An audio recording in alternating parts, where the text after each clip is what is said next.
Magandang hapon sa lahat. Isang panibagong araw naman sa lahat ng nunood. Ang ating panauhin ngayon ay isang mag-aaral ng Eastern Visayas State University na kumukuha ng kursong Bachelor ng Sining sa Filipino. Let's welcome Jasmine Sungahid. Hello po. Anay, ikat na anay. Kamusta? Okay naman po. Maya ka mga kamusta gyap. Kamusta? Okay naman po. Kayo, kumusta naman po? Okay lang din naman. Kamusta ang pag-aaral mo? Okay lang naman. Kahit pa paano, medyo nakakaya ko yung mga challenges ngayong college ko, yung mga students. So, bakit mo pala ang napili ang kursong BSF? Wala, kasi para sa akin, mas maganda kasi kung sa Filipino talaga tayo mag-focus kasi bukod sa Filipino tayo is dapat din natin i-promote yung ating sariling wika. Tama naman. So, sa ngayon, sino nagpapaaral sa'yo?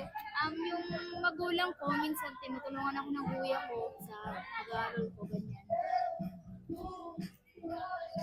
Ano ang mga hamon na hinaharap mo bilang estudyante?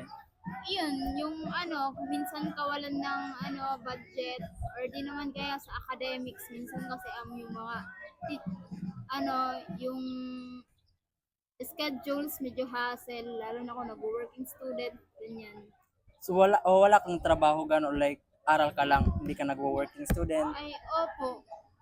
Binala ko rin naman noon, pero ngayon parang naisip ko kasi hassle masyado, lalo na kasi may panggabi pang schedule, kaya parang hindi yata kaya. Tama naman.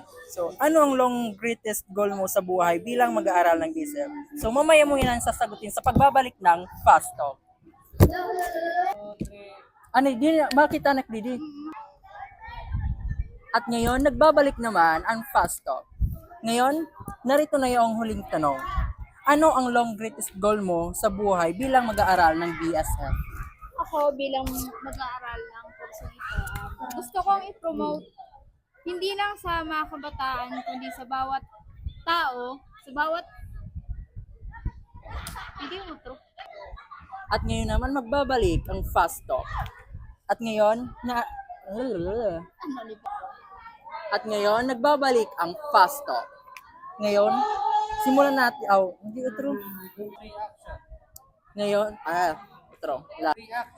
Ngayon, nagbabalik naman ang Fast Talk. Ngayon, Ngayon, nagbabalik ang Fast Talk. Sasagutin mo naman ngayon ang huling katanungan. Ano ang greatest goal mo bilang mag-aaral ng BSF? Ako bilang mag-aaral ng kursong ito, gusto ko i-promote ang ating sariling wika. Kasi hindi ba sa panahon na to, parang mas nangibabaw na yung English. Tama.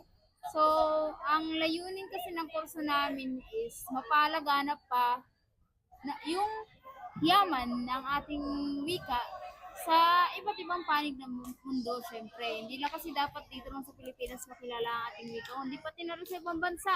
Kasi maging sa ibang bansa ay meron tayong mga kapwa Pilipino na nandun, di ba, naninirahan. Kaya yun, siguro yun yung isa sa pinaka-greatest goal ko sa buhay. So, tama naman kasi yung mga kabataan ngayon, maliit pa lang, is tinuturoan na yung mga magulang nila, yung mga wikang English, hindi na rin tinuturo yung wikang Filipino. Yes po.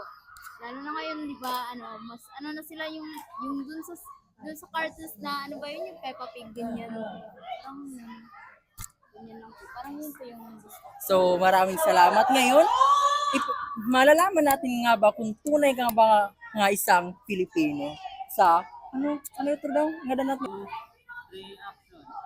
Ngayon, malalaman natin kung tunay nga ba nga isang, Ngayon, malalaman natin kung tunay nga ba nga isa kang Pilipino sa Fast Talk. So, diploma o diskarte? Diskarte. English o Filipino? Both. Bakit? Kasi kailangan di kasi natin ng English na nabuhay tayo sa ibang bansa. Kailangan natin salita or gumamit ang kanilang wika. Kultura ng iba, kultura ng Pilipino? Siyempre, kultura natin, mga Pilipino. Pantay-pantay na karapatan o kalayaan? Pantay-pantay na karapatan. Importante yun. Baril o Barbie? Baril. Pilipinas o Japan? Pilipinas. Ano ang gusto mong maging jowa, babae o lalaki? Hoy! Bakit may ganyan? Babae, ganyan. Oo, hindi. Maganda bang ekonomiya ng Pilipinas? Sa panahon ngayon, para hindi ko na makikita kung maganda pa ba. So, hindi.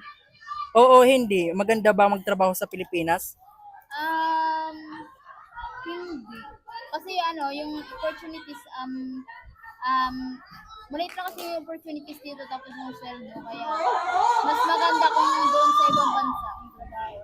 Dugtungan, ako si Jasmine Sungahid ay ready na sa Ready na akong para sa susunod kong goal sa buhay. Kung sakali man makapasa, ay ready na ako maging teachers.